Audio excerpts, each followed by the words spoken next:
Catherine Engelbrecht. Actually, she was spoken to by Griff Jenkins. Now, she's the founder of the King Street Patriots, and she was at the hearing today testifying, as the congressman said, and this is what she said to Griff Jenkins. Ms. Engelbrecht, thanks for joining us. What is your story? Why are you here in Washington today?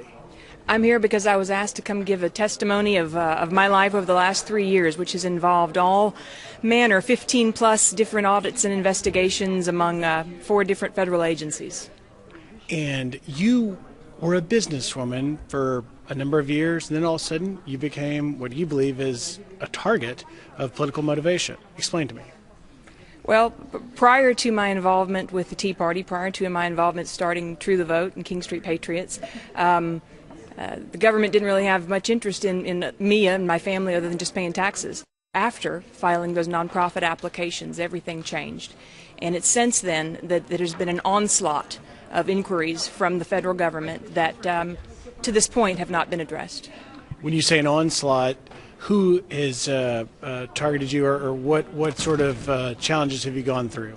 The FBI has visited us on 6 occasions. The IRS has audited my personal and business finances. OSHA has paid our company a visit. Bureau of Alcohol, Tobacco, and Firearms has come out in 2 consecutive years to do audits. The Texas branch of the EPA came out to do an unplanned audit and inspection. All of these things they have the right to do, and we honored and worked with every single agency. But the question remains not that they came, but who pointed them at us. You even received letters, I understand, from the ranking member, Elijah Cummings. Yes, sir. What did Mr. Cummings send you? He asked to subpoena documents of True the Vote, wanted to know about all of our practices and alleged things that we simply weren't doing, which makes it very hard to defend, because you can't really defend the negative. He was asserting things that were simply fantasy. Much has been made about the president's comments in an interview with Bill O'Reilly about not a smidgen of corruption here. How do you respond to that? It's a sad statement from our commander-in-chief. What do you want the American people to hear? What do you want them to do? I want them to remember who we are. The government works for us. It is of the people, and we should not be silent.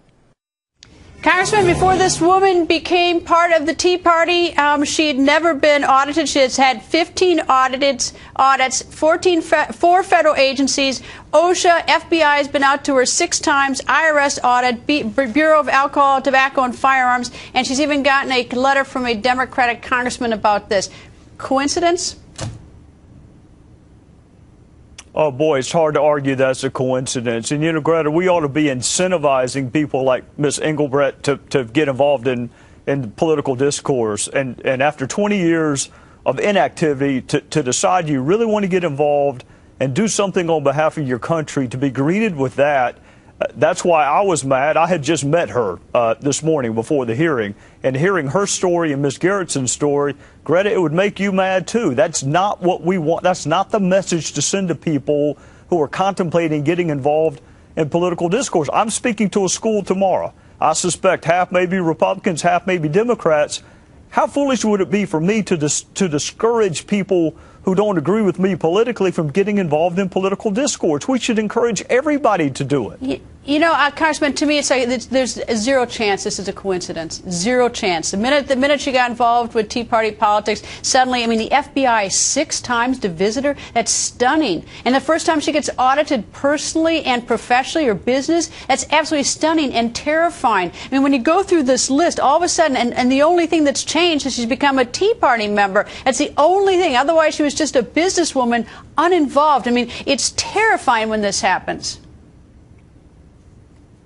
It is, and you can understand the frustration of Jimmy Jordan and others when after 6 months and having 12 people assigned to, quote, investigate it, she hasn't even been interviewed. Now, the FBI went and talked to her when she was politically active, but they haven't talked to her about her allegations of criminal wrongdoing against the IRS. That's what's so frustrating, is they'll talk to her to try to silence her and chill her free speech, but they won't talk to her when she makes allegations against the IRS. So for the president to say what he said Sunday, I would encourage him to talk to her and talk to Ms. Gerritson and talk to some of the other victims that I have talked to for the last 6 months before he concludes that there's not a smidgen of corruption.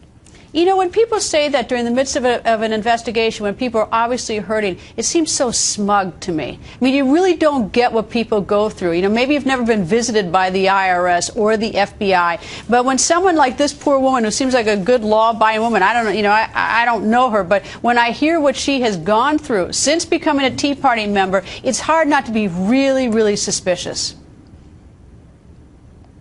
It ought to make you no longer a Republican and no longer a Democrat, but just a fellow citizen that is outraged that any of your fellow citizens would be treated that way by a government agency, and in her case, multiple government agencies. But you know what happens in Washington, Greta? Everybody retreats and puts on their uniform, and if they're a Democrat, they're going to defend the administration. If they're a Republican, they're going to attack it. I hope I live long enough to see a Democrat or Republican stand up and criticize their own administration for doing something as unconscionable as this. And if I live long enough to see a Republican Attorney General, I promise you I'll do it. Well, I hope sometime. I know one of the problems, you and I have discussed this before, is that there's such reluctance on the part of Republicans on the Hill, and you own the House. I mean, you're the dominant party, to issue subpoenas, because I tell you, subpoenas be flying out of my office if I had the authority. I know you're not chairman and you can't do that, but I tell you, this investigation should move a lot faster. Subpoenas should be flying, and you can get every single document you want, and when people don't comply with the document, don't comply with the subpoena, that you take action, because no American should suffer like that woman. That is the world you and I are used to. Subpoenas and you get answers. You would be just as frustrated as I am if you were in Congress, Greta, so don't run.